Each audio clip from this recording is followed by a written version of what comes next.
ونصلي على رسوله الكريم أما بعد. أعوذ بالله من الشيطان الرجيم. بسم الله الرحمن الرحيم. الذين يؤمنون بالغيب ويقيمون الصلاة ومما رزقناهم ينفقون والذين يؤمنون بما أنزل إليك وما أنزل من قبلك وبالآخرة هم يوقنون.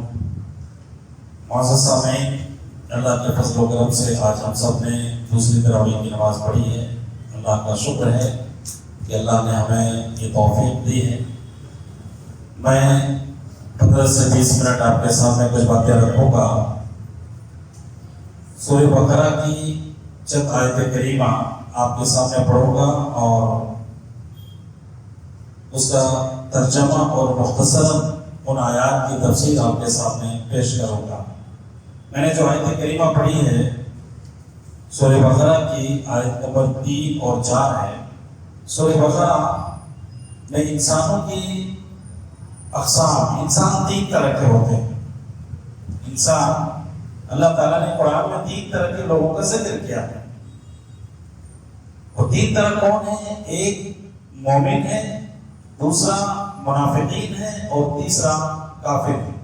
یہ 3 طرح کے لوگوں کو اللہ تعالیٰ نے اس سورہ بقرہ کے اندر ذکر کیا۔ اللہ فرماتا ہے الذین یؤمنون بالغیب ویقیمون الصلاة ومما رزقناہم ينفقون، جو اللہ رب العالمین کے اوپر یا غیب کے اوپر ایمان رکھتے ہیں، ویقیمون الصلاة، اور نماز کو قائم کرتے ہیں، ومما رزقناہم ينفقون، اور اللہ نے جو ان کو دے رکھا اس میں سے وہ خرچ بھی کرتے ہیں، والذین یؤمنون بما انزل الیک وما انزل من قبلک وبالآخرۃ هم یوقنون، اور جو ایمان رکھتے ہیں اس پر جو آپ کے اوپر نازل کیا گیا یعنی قرآن کے اوپر، اور آپ سے پہلے جو چیزیں نازل کی گئی، تورات، زبور، انجیل، یہ جتنی بھی کتابیں نازل کی گئی ان تمام کے اوپر ایمان رکھتے ہیں۔ اللہ نے فرمایا ہم یوقنون، یقین رکھنے والے، ایمان رکھنے والے۔ تو ایمان والوں کی صفت یہ بتایا کہ وہ غیب کی چیزوں پر ایمان رکھتے ہیں۔ ہم نے جنت کو دیکھا نہیں ہے، ہم نے جہنم کو دیکھا نہیں ہے، ہم نے اللہ کو دیکھا نہیں ہے، لیکن ہمیں یقین ہے کہ اللہ ہے، جنت ہے، جہنم ہے، ہمیں اس بات پر یقین ہے۔ تو اللہ تعالیٰ نے مومنین کی صفت بیان کی کہ وہ غیب کے اوپر ایمان رکھتے ہیں۔ پھر اللہ تبارک و تعالیٰ نے منافقین کا ذکر کیا کہ منافقین کون ہے۔ منافقوں کی صفت اللہ نے بیان کیا ہے کہ یہ لوگ جھوٹے ہوتے ہیں، یہ دھوکے باز ہوتے ہیں، یہ لوگ دلوں کے بیمار ہوتے ہیں۔ اللہ فرماتا ہے وَمِنَ النَّاسِ مَن يَقُولُ آمَنَّا بِاللَّهِ وَبِالْيَوْمِ الْآخِرِ وَمَا هُمْ بِمُؤْمِنِينَ يُخَادِعُونَ اللَّهَ وَالَّذِينَ آمَنُوا وَمَا يَخْدَعُونَ إِلَّا أَنفُسَهُمْ وَمَا يَشْعُرُونَ فِي قُلُوبِهِمْ مَرَضٌ فَزَادَهُمُ اللَّهُ مَرَضًا وَلَهُمْ عَذَابٌ أَلِيمٌ بِمَا كَانُوا يَكْذِبُونَ۔ اللہ کہہ رہا ہے وَالَّذِينَ يَقُولُونَ آمَنَّا بِاللَّهِ وَبِالْيَوْمِ الْآخِرِ، جو لوگ کہتے ہیں کہ ہم نے ایمان لایا اللہ کے اوپر اور آخرت کے اوپر، وَمَا هُمْ بِمُؤْمِنِينَ، حالانکہ وہ لوگ مومن نہیں ہیں۔ دعویٰ کرتا ہے کہ ہم اللہ کے اوپر ایمان رکھتے ہیں، آخرت کے اوپر ایمان رکھتے ہیں، لیکن یہ لوگ مومن نہیں ہیں۔ کیوں مومن نہیں ہیں؟ اللہ کہتا ہے یخادعون اللہ والذین آمنوا، یہ لوگ اللہ کو دھوکہ دے رہے ہیں، یہ لوگ ایمان والوں کو دھوکہ دے رہے ہیں، یہ لوگ جھوٹ بول رہے ہیں کہ ہم اللہ پر ایمان رکھتے ہیں، یہ لوگ اللہ کے اوپر ایمان نہیں رکھتے، یہ مومنوں کو اور اللہ کو دھوکہ دینا چاہتے ہیں۔ وَمَا يَخْدَعُونَ إِلَّا أَنفُسَهُمْ وَمَا يَشْعُرُونَ، یہ لوگ اپنے آپ کو دھوکے میں رکھے ہوا ہے، حالانکہ یہ لوگ جانتے نہیں ہیں، یہ سمجھتے نہیں ہیں۔ یہ سمجھ رہا ہے کہ میں اللہ کو دھوکہ دے رہا ہوں، مومنوں کو دھوکہ دے رہا ہوں، جبکہ وہ اللہ کو دھوکہ نہیں دے سکتا، مومنوں کو بھی دھوکہ نہیں دے سکتا، یہ اپنے آپ کو دھوکے میں ڈالا ہوا ہے، اور یہ سب اس بات کو سمجھ نہیں رہا۔ تو منافقین اپنے آپ کو چالاک سمجھتا ہے۔ منافقین مسلمانوں کے صف میں آ کر کے رہتا تھا۔ اللہ نے آگے فرمایا اس کی ایک اور بیماری کیا ہے؟ فی قلوبہم مرض فزادہم اللہ مرضا، ان کے دلوں میں بیماری ہے. کون سی بیماری؟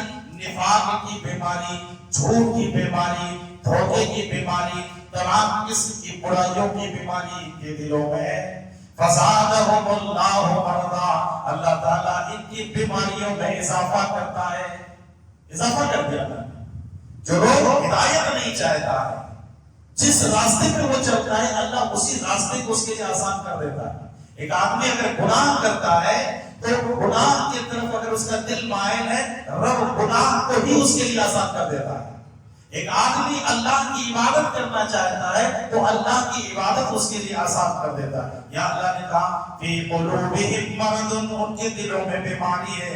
فزادہم اللہ مرضا، اللہ تعالیٰ نے ان کے دلوں میں بیماریوں کو اضافہ کر دیا. وَلَهُمْ عَذَابٌ عَلِيمٌ بِمَا كَانُوا يَكْذِبُونَ، اور ان کے لیے دردناک عذاب ہے اس سبب سے کہ وہ اللہ کی آیات کو جھٹلاتے ہیں. وہ لوگ تکذیب کرتے ہیں. بما كانوا يكذبون، جھٹلانے کی وجہ سے اللہ تعالیٰ نے فرمایا کہ ان کے لیے دردناک عذاب ہے، سخت عذاب ہے، مصیبتوں والا عذاب ہے. تو یہ منافقین کو اللہ تعالیٰ نے کیا کہا؟ ان کے لیے عذاب ہے، پریشانی ہے، مصیبت ہے. اور پھر اللہ تبارک و تعالیٰ نے آگے کافروں کا ذکر کیا، اور کافروں کے بارے میں اللہ تعالیٰ نے یہ کہا کہ یہ لوگ قرآن کو نہیں مانتے تھے. تو اللہ تبارک و تعالیٰ نے کہا کہ اگر تم اس قرآن کو اللہ کی کتاب ہونے میں انکار کرتے ہو تو میں تمہیں ایک چیلنج دیتا ہوں. اللہ کہتا ہے وَإِن كُنتُمْ فِي رَيْبٍ مِّمَّا نَزَّلْنَا عَلَىٰ عَبْدِنَا فَأْتُوا بِسُورَةٍ مِّن مِّثْلِهِ وَادْعُوا شُهَدَاءَكُم مِّن دُونِ اللَّهِ إِن كُنتُمْ صَادِقِينَ فَإِن لَّمْ تَفْعَلُوا وَلَن تَفْعَلُوا فَاتَّقُوا النَّارَ الَّتِي وَقُودُهَا النَّاسُ وَالْحِجَارَةُ أُعِدَّتْ لِلْكَافِرِينَ. اللہ کہتا ہے کہ اگر تمہیں شک ہے اس چیز پر جو ہم نے اپنے بندے کے اوپر نازل کیا ہے، یعنی محمد صلی اللہ علیہ وسلم کے اوپر جو قرآن ہم نے نازل کیا ہے اس کو اللہ کی طرف سے نازل کرنے میں تمہیں شک ہے، فَأْتُوا بِسُورَةٍ مِّن مِّثْلِهِ، تو تم اس جیسی ایک سورت لا کر کے دکھا دو. وَادْعُوا شُهَدَاءَكُم مِّن دُونِ اللَّهِ، اور اللہ کو چھوڑ کر جس کو چاہو تم اپنے شہید کر لو، مدد کے لیے بلا لو. اللہ کو چھوڑ کر جس کو چاہو بلا لو، انسانوں کو بلا لو، جنات کو بلا لو، فرشتوں کو بلا لو. ایک اللہ کو چھوڑ دو، باقی جتنی مخلوق ہے جس کو چاہو مدد کے لیے بلا لو، اور ساری مخلوق مل کر ایک صورت لا کر کے دکھا دو. ان کنتم صادقین، اگر تم سچے ہو، یعنی اگر تمہارا یہ دعویٰ سچا ہے کہ یہ اللہ کا کلام نہیں ہے تو تم اس طرح ایک صورت لا کر کے دکھا دو. اور صرف محمد صلی اللہ علیہ وسلم کی بات نہیں ہے، پوری انسانیت کو لانے کا، پورے جنات کو بھی لے لو، پورے فرشتوں کو لے لو، سب مل کر کے ایک آیت لا کر کے دکھا دو. اللہ نے کہا تم ایسی کوئی صورت نہیں لا سکتے. پھر آگے اللہ نے فرمایا فَإِن لَّمْ تَفْعَلُوا وَلَن تَفْعَلُوا، تم ایسی کوئی صورت نہیں لا سکتے اور ہرگز نہیں لا سکتے. فَاتَّقُوا النَّارَ الَّتِي وَقُودُهَا النَّاسُ وَالْحِجَارَةُ أُعِدَّتْ لِلْكَافِرِينَ، تم ڈرو اس آگ سے جس کا ایندھن انسان اور پتھر ہے. أُعِدَّتْ لِلْكَافِرِينَ، ہم نے اس جہنم کو کافروں کے لیے تیار کر رکھا ہے. اللہ تعالیٰ جہنم میں انسان کو ڈالے گا اور پتھروں کو ڈالے گا. انسان کو ڈالے گا، یہ بات سمجھ میں آ رہی ہے کہ ہم نے گناہ کیا، نافرمانی کی، اللہ تعالیٰ بطور سزا جہنم میں ڈال گا. پتھروں کو اللہ تعالیٰ جہنم میں کیوں ڈالے گا، اور کون سے پتھروں کو ڈالے گا؟ مفسرین لکھتے ہیں کہ جن پتھروں کی دنیا میں عبادت کی جاتی رہی، جس کو لوگ اپنا خدا سمجھتے رہے، جن پتھروں کی دنیا میں پوجا کی جاتی تھی، ان تمام پتھروں کو اٹھا کر کے اللہ تعالیٰ جہنم میں ڈال دے گا، تاکہ کافروں کو یہ دیکھ کر کے کہ جس کو ہم عبادت کرتے رہے، جس کی عبادت ہوتی رہی دنیا میں، جس کو ہم اپنا خدا سمجھتے رہے، آج ہمارے ساتھ وہ بھی جہنم میں جل رہا ہے. یعنی اس کی رہی صحیح امید بھی ختم ہو جائے گی. اس کو یہ امید ہو جائے گا کہ اب یہاں سے ہم نکلنے والے نہیں ہیں. اسی لیے اللہ نے کہا اُعِدَّتْ لِلْكَافِرِينَ، ہم نے اس جہنم کو کافروں کے لیے تیار کر رکھا ہے جس کا ایندھن انسان اور پتھر ہوگا. تو یہ کافر تین قسم کے لوگ ہو گئے، ایک مومنین، دوسرے منافقین اور تیسرے کافر. ان تینوں قسم میں سے صرف ایک انسان ہے مومن جو اللہ کو پسند ہے، باقی سارے لوگ اللہ کے نافرمان اور باغی ہیں۔ ایک آیت میں آپ کے سامنے اور پڑھتا ہوں، تحویل قبلہ۔ اللہ کے نبی صلی اللہ علیہ وسلم جب مکہ میں تھے تو آپ بیت المقدس کی طرف رخ کر کے نماز پڑھتے تھے۔ جب ہجرت کر کے مدینہ آئے تو 16 یا 17 مہینے تک آپ نے بیت المقدس کی طرف رخ کر کے نماز تو پڑھی، لیکن آپ کی دلی خواہش تھی کہ قبلہ جو ہو وہ خانہ کعبہ ہو۔ مکہ کے حالات الگ تھے اور مدینے کے حالات الگ تھے۔ مکہ میں منافقین مکہ میں کافرین کی مخالفت کرنی تھی، اس لیے بیت المقدس کی طرف رخ کر کے پڑھتے تھے۔ جب مدینہ آئے تو یہاں یہود اور نصارہ بیت المقدس کی طرف رخ کر کے نماز پڑھتے تھے، عبادت کرتے، تو اللہ کے نبی کی دلی خواہش تھی کہ یہود اور نصارہ کی مخالفت ہو، اس لیے ہمارا قبلہ کیا ہو؟ خانہ کعبہ ہو۔ اور اس کے لیے اللہ کے نبی دعا بھی کرتے تھے اور بار بار اپنی نگاہ کو آسمان کی طرف اٹھاتے تھے کہ شاید جبریل آ جائیں گے، شاید جبریل آ جائیں گے اور یہ حکم ہو جائے گا کہ آج سے آپ خانہ کعبہ کی طرف رخ کر کے پڑھیے۔ تو دوسرے پارے میں اللہ تعالیٰ نے اس کو ذکر کیا، اللہ کہتا ہے قَدْ نَرَىٰ تَقَلُّبَ وَجْهِكَ فِي السَّمَاءِ فَلَنُوَلِّيَنَّكَ قِبْلَةً تَرْضَاهَا فَوَلِّ وَجْهَكَ شَطْرَ الْمَسْجِدِ الْحَرَامِ۔ قریب ہم دیکھ رہے ہیں کہ آپ اپنے چہرے کو بار بار آسمان کی طرف اٹھا رہے ہیں۔ فَلَنُوَلِّيَنَّكَ قِبْلَةً تَرْضَاهَا، ہم آپ کو اس قبلے کی طرف پھیر دیں گے جس سے آپ راضی ہو جائیں گے۔ فَوَلِّ وَجْهَكَ شَطْرَ الْمَسْجِدِ الْحَرَامِ، بس اب آج سے اپنا چہرہ مسجد حرام کی طرف پھیر دیجیے۔ یہ آسان کام نہیں تھا، اللہ تعالیٰ نے حکم دے دیا کہ اب آج سے خانہ کعبہ کی طرف رخ کر کے نماز پڑھیں گے، لیکن جیسے ہی آیت نازل ہوتی ہے یہ یہود اور نصارہ اور منافقین سب مل کر کے مسلمانوں کے خلاف معاملہ کرنے لگے کہ یہ دین اگر سچا ہوتا، اگر اسلام سچا ہوتا، آپ سچے نبی ہوتے تو جس قبلے پر آپ تھے اس قبلے کو آپ کبھی نہیں چھوڑتے تھے۔ اور اتنا معاملہ مچایا، اتنا ہنگامہ کیا، اتنا الزامات لگائے کہ حتیٰ کہ مومنوں کے دلوں میں بھی یہ شک پیدا کر دیا کہ اب جو ہم نے 16 یا 17 مہینے تک بیت المقدس کی طرف جو رخ کر کے نماز پڑھی ہے، ہماری وہ نمازیں بیکار ہو گئی، اللہ قبول نہیں کرے گا۔ یا پھر جن لوگوں جو ان درمیان انتقال کر گئے ان کا کیا ہوگا؟ تب اللہ تعالیٰ نے کہا سَيَقُولُ السُّفَهَاءُ مِنَ النَّاسِ مَا وَلَّاهُمْ عَنْ قِبْلَتِهِمُ الَّتِي كَانُوا عَلَيْهَا قُل لِّلَّهِ الْمَشْرِقُ وَالْمَغْرِبُ يَهْدِي مَن يَشَاءُ إِلَىٰ صِرَاطٍ مُّسْتَقِيمٍ۔ ان قریب نادان لوگ کہیں گے کہ جس قبلے پر آپ تھے اس سے آپ کو کس نے پھیر دیا، کہہ دیجئے، اس کو جواب دیجئے، ان منافقین کو، ان یہود و نصارہ کو جواب دیجئے، قُلِ اللَّهِ الْمَشْرِقُ وَالْمَغْرِبُ، کہیے کہ مشرق بھی اللہ کا ہے، مغرب بھی اللہ کا ہے۔ اللہ جس کو چاہے جدھر چاہے رک کر کے نماز پڑھنے کا حکم دے، چاروں صرف اللہ کہہ رہا۔ مسئلہ یہاں یہ ہے کہ اللہ جس طرف رک کرنے کا حکم دے اس طرف رک کر کے آپ نماز پڑھیے، یہ اصل چیز ہے۔ وہ قبلہ مشرق ہو، مغرب ہو، شمال ہو، جنوب ہو، کوئی بھی ہو، اللہ نے حکم دے دیا تو اصل بات اللہ کی اطاعت کرنا ہے، اللہ کی بات کو مان لینا ہے، یہی اصل اطاعت ہے۔ اور اللہ تعالیٰ نے آگے فرمایا کہ یہ بات ہم نے اس لیے نازل کی، یہ حکم اس لیے بھی دیا تاکہ مومنوں کو منافقوں سے الگ کر دیں، لوگوں کے درمیان فرق کر دیں کہ کون پکے ہیں، کون سچے ایمان والے ہیں اور کون زبانی طور پر ایمان والے ہیں، ان کے درمیان فرق ہو جائے۔ تو اللہ تعالیٰ نے فرق کر دیا۔ اور صحابہ کی اطاعت کا مسئلہ دیکھیے، اللہ کے نبی کے اوپر یہ آیت نازل ہوئی عصر کی نماز کے وقت، پہلی نماز جو پڑھی گئی قبلہ تحویل کے بعد وہ عصر کی نماز تھی۔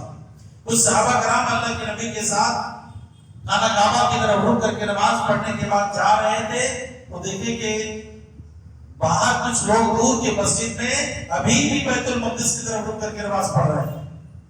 صحابہ کے اطاعت کا جذبہ دیکھیے اور ہمارا دیکھیے، ہمارے پاس سے کوئی مسئلہ آتا ہے تو ہم کو یہ لگنے لگتا ہے سوچیں گے، دیکھیں گے، ہماری طبیعت نہیں چاہ رہی ہے، کوشش کریں گے، یہ سب ہمارا ایمان ہے۔ صحابہ کا ایمان دیکھیے، اللہ کے نبی صلی اللہ علیہ وسلم کے ساتھ ایک صحابی نماز پڑھ کے جا رہے ہیں اور دیکھ رہے ہیں کہ ابھی کچھ لوگ ہیں جو بیت المقدس کی طرف رک کر کے نماز پڑھ رہے ہیں۔ 2 رکعت نماز ہو گئی تھی، عصر کی نماز ہے، 2 رکعت نماز ہو گئی تھی، 2 رکعت باقی ہے۔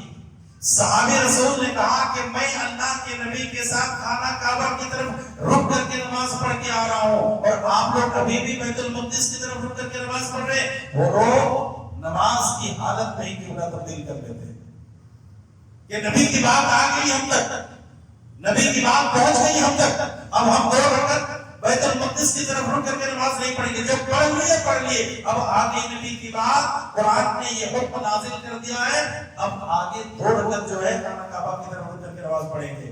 اس مسجد کا نام مسجد قبلتین رکھ دیا گیا کہ ایک ہی نماز 2 قبلے کی طرف رک کر کے پڑھی گئی۔ تو ان کے درمیان یہ جذبہ تھا، اطاعت کا، یہ فرما برداری کا جذبہ تھا، ہمارے پاس نہیں ہے۔ ہمارے پاس ایسا جذبہ اور اطاعت نہیں، اسی لیے تو اللہ نے صحابہ کو کہا رضی اللہ عنہم ورضوا عنہ، اتنی اطاعت، اتنی فرما برداری تھی کہ اللہ نے ان کو پیغام دے دیا کہ اللہ آپ سے راضی، آپ اللہ سے راضی۔ یہ مقام ایسے ہی نہیں ملا صحابہ کو۔ ایک آیت پڑھنے کے بعد ختم کر دیتا ہوں میں، نکاح کے تعلق سے ایک آیت ہے۔ اللہ تعالیٰ نے فرمایا وَلَا تَنكِحُوا الْمُشْرِكَاتِ حَتَّى يُؤْمِنَّ وَلَأَمَةٌ مُؤْمِنَةٌ خَيْرٌ مِّن مُّشْرِكَةٍ وَلَوْ أَعْجَبَتْكُمْ وَلَا تُنكِحُوا الْمُشْرِكِينَ حَتَّى يُؤْمِنُوا وَلَعَبْدٌ مُؤْمِنٌ خَيْرٌ مِّن مُّشْرِكٍ وَلَوْ أَعْجَبَكُمْ أُولَٰئِكَ يَدْعُونَ إِلَى النَّارِ وَاللَّهُ يَدْعُو إِلَى الْجَنَّةِ وَالْمَغْفِرَةِ بِإِذْنِهِ۔ یہاں پہ اللہ تعالیٰ نے جو بات بتائی ہے وہ یہ کہ کسی بھی مومنہ عورت کو اجازت نہیں ہے کہ وہ کسی مشرک مرد سے شادی کرے، اسی طرح سے کسی بھی مومن مرد کو اجازت نہیں ہے کہ وہ کسی مشرک عورت سے شادی کرے، اگرچہ وہ تمہیں بھلی لگتی ہو، اگرچہ وہ تمہیں بھلی لگتی ہو۔ اللہ فرماتا ہے اس لیے اولئک یدعون الی النار، یہ تمہیں جہنم کی طرف بلا رہے ہیں، واللہ یدعو الی الجنہ، اور اللہ تمہیں جنت کی طرف بلا رہا ہے، والمغفرہ، اور مغفرت کی طرف بلا رہا ہے۔ یعنی اللہ کہہ رہا ہے تم جنت کی طرف آؤ اور اللہ کی مغفرت کی طرف آؤ۔ اور اگر تم نے مشرکہ عورت سے شادی کی یا تم نے اپنی بیٹیوں کی شادی مشرک مرد سے کر دیا تو یہ تمہیں جہنم کی طرف دعوت دے رہے ہیں۔ لہذا مومن مرد کے لیے مشرکہ عورت حرام ہے اور مومنہ عورت کے لیے مشرک مرد حرام ہے، نکاح نہیں کر سکتے۔ آج ہماری شادیاں، آج ہم بھی شادی کرتے ہیں نا، ہم نے کبھی عقیدے کو دیکھا؟ اللہ کے نبی فرماتے ہیں کہ عورت سے 4 چیزوں کی بنیاد پر شادی کی جاتی ہے۔ ایک حسب نسب کی بنیاد پر، دوسرا حسن و جمال کی بنیاد پر، تیسرا خاندان کی بنیاد پر، اور چوتھا دینداری کی بنیاد پر۔ میرے نبی نے کہا فَاصْبِرْ بِذَاتِ الدِّینِ تَرْبَتْ يَدَاكَ، تم دیندار والی عورت کو ترجیح دو ورنہ تیرے لیے تیرے ہاتھ میں مٹی ہو، تیرا ناک خاک آلود ہو۔ اللہ کے نبی نے فرمایا الدنیا کلها متاع ومتاع خیر الدنیا المرأة الصالحة، دنیا کی ساری چیزیں فائدہ اٹھانے کی چیز ہے لیکن دنیا کی سب سے قیمتی چیز جو ہے وہ نیک عورت ہے۔ نیک بیوی سے قیمتی چیز دنیا میں کچھ ہے ہی نہیں۔ آج ہم اس کی طرف توجہ دیتے ہیں، لڑکی خوبصورت ہونی چاہیے چاہے وہ مشرکہ ہی کیوں نہ ہو، اس کے خاندان کیسے ہو۔ نکاح جائز نہیں ہے مشرکہ عورت سے، اور نہ ہی آپ اپنی بیٹی کو کسی مشرک مرد کو دے سکتے ہیں۔ آج دیکھا جاتا ہے پیسہ والا ہے دے دو، خوبصورت ہے، اچھی نوکری ہے دے دو، اچھا خاندان ہے دے دو۔ اس کے عقیدے کو آج ہم نہیں دیکھتے ہیں، اس کے ایمان کو نہیں دیکھتے ہیں، بس جہاں بھی ہوا پیسے والا ہے، 2-4 بلڈنگ ہے، اچھا کھاتا پیتا ہے، وہ چاہے مشرک ہی کیوں نہ ہو، اپنی بیٹیوں کو لے جا کر دے دیتے ہیں اور ان کے گھر سے ان کی بیٹیاں لے کر کے بھی آ جاتے ہیں۔ اللہ نے فرمایا حرام ہے، حرام ہے، حرام ہے۔ عقیدے کو دیکھو، کیوں؟ اس لیے یہ تو وہ النار، وہ تمہیں جہنم کی طرف لے کر کے جائیں گے۔ اگر تم نے کسی مشرکہ عورت سے شادی کر لی، وہ ممکن ہے کہ وہ تمہیں بھی مشرک بنا دے، وہ تمہیں بھی اس کام کی طرف لے کر کے جائے۔ ہمارا نظریہ کیا ہے؟ ہمارا نظریہ کہ ہم لائیں گے تو بدل دیں گے. انک لا تہدی من احببت ولکن اللہ یہدی من یشاء. اللہ جس کو چاہتا ہے اس کو ہدایت ملتی ہے. ہماری خواہش سے کوئی کسی کو ہدایت نہیں ملتی. میرے نبی نے اپنے چچا کے لیے درخواست کی, اپنے چچا کو بار بار کہا, چچا ایک بار کلمہ پڑھ لیجیے, ایک بار کلمہ پڑھ لیجیے. بار بار اصرار جب کرنے لگے تو اللہ نے جبریل کو بھیج دیا اور اپنے نبی کو کہا, اے نبی ہدایت دینے کا کام میرا ہے. انک لا تہدی من احببت, آپ جس کو چاہیں مجھے ہدایت نہیں دے سکتے, ولکن اللہ یہدی من یشاء, لیکن اللہ جس کو چاہتا ہے اس کو ہدایت ملے گی. آپ جتنا بھی کہہ لیجیے آپ کے چچا کے نصیب میں ہدایت نہیں ہے تو وہ نہیں ایمان آئے گی. آج ہمارا نظریہ کیا ہے, کہیں سے بھی مشرکہ عورت کو اٹھا کے لے آؤ اور کہیں گے ہم گھر میں لا کر کے بدل لیں گے. اگر آپ کو ہی اس نے بدل دیا تو جہنم جائیں گے. ہم اپنی بیٹیوں کو دے دیے ان کے گھر میں, آپ کی بیٹیوں کا عقیدہ برباد ہو گیا, وہ جہنم کی طرف جا رہی ہے اور آپ کو دنیا کی فکر پڑی. تو رب نے کہا کہ کسی مشرکہ عورت سے آپ خود بھی نہیں کرو گے اور نہ ہی کسی مشرک مرد کو آپ اپنے گھر کی بیٹیاں دو گے, یہ تمہیں جہنم لے کے چلے جائیں گے. جبکہ اللہ کہتا ہے واللہ یدعو الی الجنہ والمغفرہ, اللہ تمہیں جنت اور مغفرت کی طرف دعوت دے رہا ہے. تم اللہ کی بات مانو گے یا دنیا کی چاہت کو دیکھو گے؟ ہونا تو یہ چاہیے کہ تم اللہ کی بات مانو. اللہ نے کہا اگر کوئی غلام ہے تو تم اپنی بیٹی اس کو دے دو اگر وہ دیندار ہے. اگر کوئی لونڈی ہے تو مجھ سے شادی کر دو اگر وہ مومنہ ہے. لیکن آج صرف ایک ہی چیز دیکھتے ہیں, پیسہ ہے, خوبصورت ہے, اور گھر والے نہ مانے تو بھاگ کر کے بھی شادیاں کر لیتے ہیں. بھاگ کر کی جو شادی ہوتی ہے نا وہ نکاح جائز نہیں ہوتا. کسی بھی لڑکی کا نکاح جب تک کہ اس کا ولی نہ ہو, بغیر ولی کے نکاح ایک بار میں 10 بار نکاح لو, اللہ کے نبی نے فرمایا وہ نکاح باطل ہے, وہ باطل ہے, باطل, وہ نکاح ہی نہیں ہوگا. تو ان چیزوں کا خیال ہم کو رکھنا چاہیے. اللہ سے دعا ہے الہ العالمین ہم تمام مسلمانوں کو کتاب اللہ اور سنت رسول پہ چلنے کی توفیق عطا فرما. الہی جب تک دنیا میں زندہ رکھ ایمان و اسلام پہ زندہ رکھ, جب خاتمہ فرما ایمان پر خیر خاتمہ فرما. آمین. تقبل یا رب العالمین.